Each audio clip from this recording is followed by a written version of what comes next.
paix et joie. Alors, nous allons continuer notre récapitulatif sur les textes, les textes de la première lecture qui nous sont proposés pendant ces temps de cheminement. Nous avons vu la dernière fois la Genèse et nous sommes arrêtés à la fin du livre de la Genèse où Jacob, à cause de la famine, est parti en Égypte. Et puisque son fils et Joseph était l'intendant du Pharaon. Alors, pour démarrer ce livre d'Exode, l'Église nous propose de lire Exode chapitre 1, versets 8 à 14 et le verset 22. En fait, il y a un nouveau roi qui n'avait pas connu Joseph, a pris une décision pour que le peuple hébreu, qui devenait de plus en plus nombreux, ne devienne pas plus fort que les Égyptiens. Et il leur imposa des travaux forcés, puis il les a servissés plus et de plus en plus, hein, plus ils devenaient nombreux. Alors, le pharaon a demandé aux sages-femmes que tous les garçons qui naissaient soient jetés dans le Nil. Voilà. Parce qu'il voulait supprimer et que le peuple hébreu s'accroît.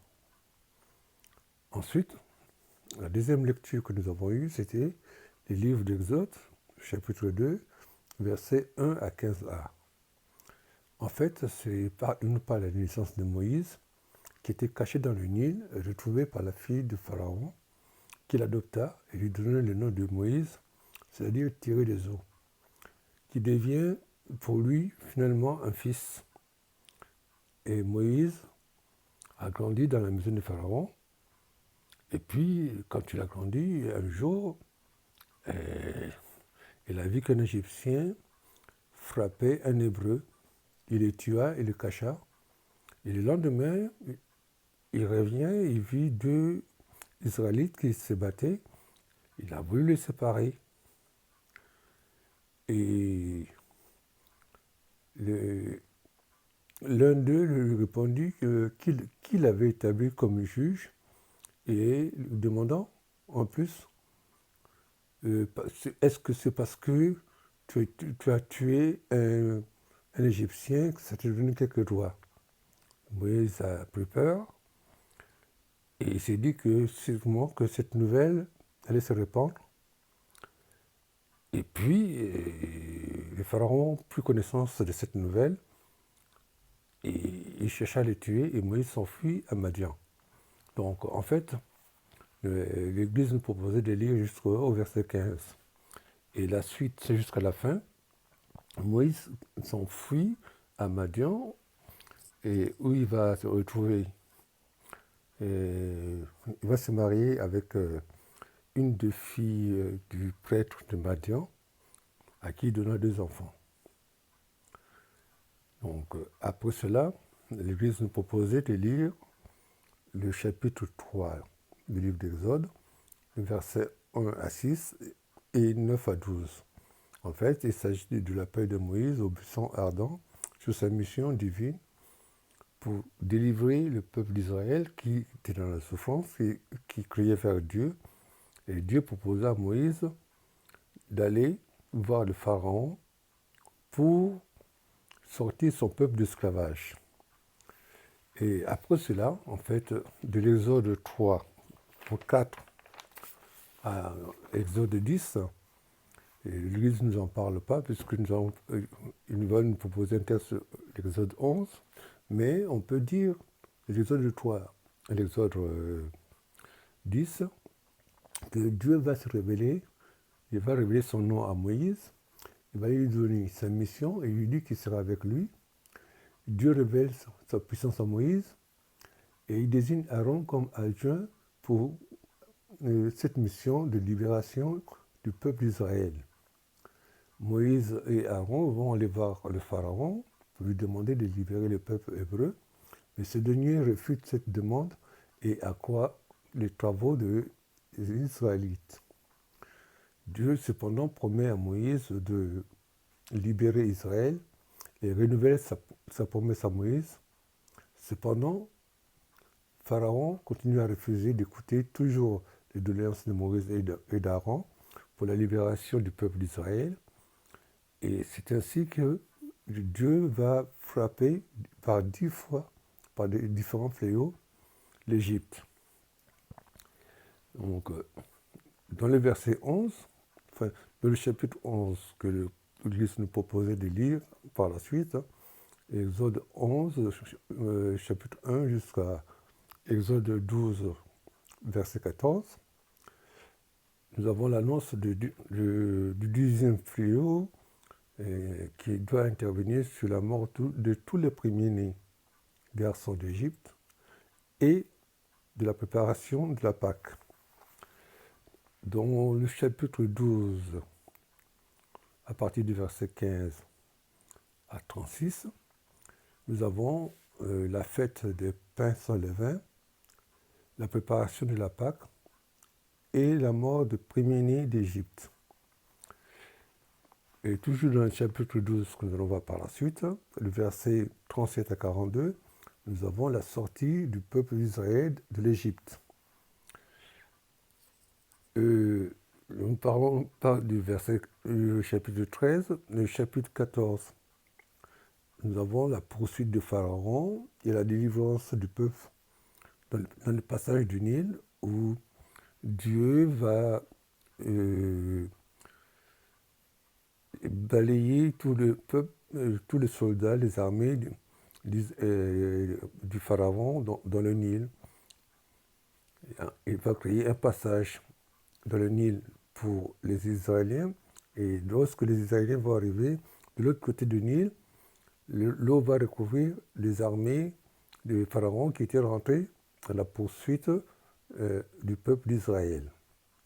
Et dans le chapitre 15, nous avons le fameux cantique de Moïse, qui est chanté d'ailleurs le jour de la vigile pascale, où on chante que Dieu a balayé, il a envoyé chars et armées de Pharaon dans l'eau par sa puissance. Et après cela, nous passons directement dans le livre l'Exode chapitre 16, où le peuple d'Israël, une fois sorti et arrivé dans le désert, et quand ils ont commencé à se plaindre en se disant que ben oui, mais quand on était en Égypte, on mangeait bien, on avait de la viande, et Dieu va donner la manne et les cailles. Alors, ensuite, nous avons le chapitre 17. Dans le chapitre 17, nous avons le fameux passage de Mériba, où le peuple juif, ils ont commencé encore à protester contre Moïse parce qu'ils avaient soif. Et Moïse va faire sortir de l'eau à partir du bâton que Dieu lui avait donné, en tapant sur les rochers. Et toujours dans ce chapitre 17, justement, il y a aussi ce combat d'Amalek contre Israël. Et Moïse va aller dans une colline et il va lever, chaque fois qu'il levait la main, Israël gagnait. Quand il baissait, Amalek gagnait. Et Moïse était accompagné d'Aaron, d'un autre frère, qui ont pris une pierre, ils ont assis Moïse et ils ont levé les bras de Moïse pour que ses bras soient toujours levés. Et c'est comme ça que Josué, qui était parti combattre Amalek, a gagné la victoire. Alors, ensuite, nous avons le chapitre 18. Moïse va retrouver son beau-père Jéthro avec ses enfants et sa femme vont venir voir Moïse. D'ailleurs, il va demander à Moïse, qui lui faisait tout, il va demander de désigner et de nommer des chefs pour rendre la justice au peuple. Et puis, nous avons le chapitre 19, qui nous parle de Dieu propose une alliance à Israël, la rencontre de Moïse au mont Sinaï. C'est sa première montée sur la montagne. Et le chapitre 20, il nous parle du contrat de l'alliance, la promulgation de 10 commandements, et du chapitre 21 au chapitre 23, nous avons les diverses lois morales et religieuses qui sont édictées. Le chapitre 24, Dieu conclut l'alliance avec Israël. Moïse va rencontrer Dieu dans la montagne et il va y rester 40 jours. Et donc, c'est la deuxième montée.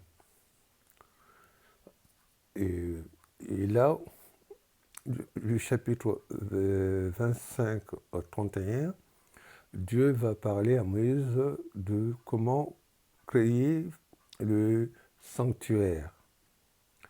Et justement, au dernier verset du chapitre 21, Dieu va remettre à Moïse les tables de la loi écrites de sa propre main.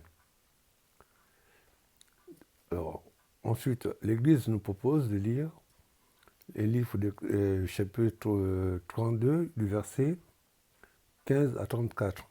Mais il faut dire que dans le verset 1 à 14, le peuple qui n'a pas vu Moïse commence à s'inquiéter et ils ont demandé à Aaron de construire un dieu. Ils ont construit avec de l'or le dieu, le veau d'or.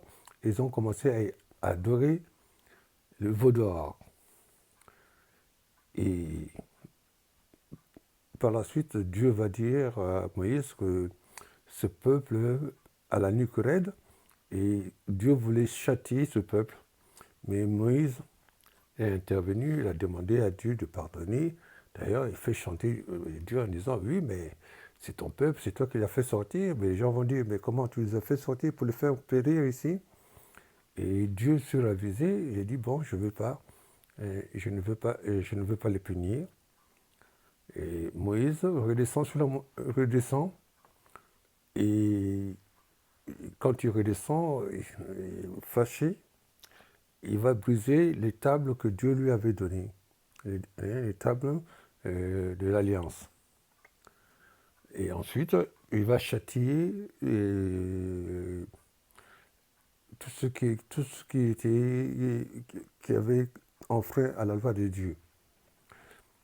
Et le chapitre 34, Dieu donne l'ordre à Moïse de partir de là et il va s'entretenir avec Moïse et Moïse qui va lui demander de faire monter ce peuple et de lui faire voir sa gloire. Et le chapitre 34, nous avons la nouvelle table de loi, le renouvellement de l'alliance et le retour de Moïse encore dans la montagne. Donc c'est la troisième montée de Moïse. Alors, et le chapitre 35 à 39, nous avons la construction du sanctuaire tel que Dieu lui avait demandé ça dans le chapitre 25 et 31. Et enfin, pour terminer, dans le dernier chapitre, le chapitre 40, nous avons la consécration du sanctuaire dans la tente, de la demeure de Dieu. Donc voilà ce qui clôture ces livres de l'Exode. Voilà un résumé des principaux points de ce livre. Que Dieu nous bénisse et à bientôt.